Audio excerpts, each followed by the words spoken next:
The alleyway was dim and cold, where shadows danced on brick and stone. A tiny scrap, not 1 year old, stood trembling there and all alone.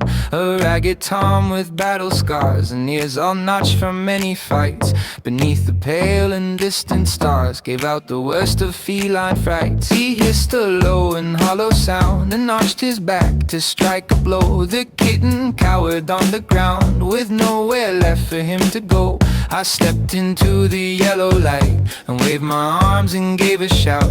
The bully vanished in the night before he knew what I'm about. I turned to leave that narrow street and headed toward my own front door, but then I heard the sound of feet behind me on the concrete floor. The little ball of orange fuzz was trotting right beside my shoe. Ignoring what the danger was, he followed me like sticky glue. I told him he should stay behind, that I was not a man for pets, but he was of a different mind and ignored all my stern regrets. I climbed the stairs up to my flat and tried to close the heavy latch, but in he slipped just like a cat to find a piece of floor to scratch. He looked at me with eyes so wide and jumped upon the velvet chair, as if to say he'd stay inside and that he liked the climate there. I bought some kibble and a bowl and thought he'd stay a week or two, but soon he had my very soul and told me what I had to do.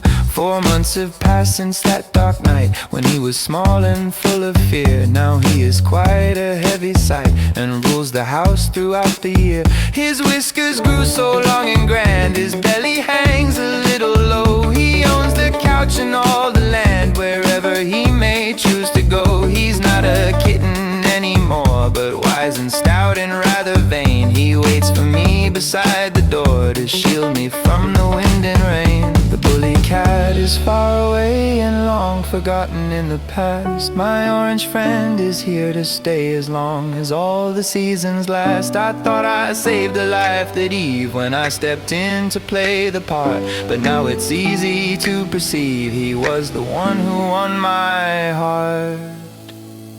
We sit together by the fire while he lets out a rhythmic purr. The only thing that I require is that big pile of orange fur. He's grown into a noble beast who naps upon my tired knees and joins me for every feast, as happy as you'd ever please. The stray who followed me that night is now the master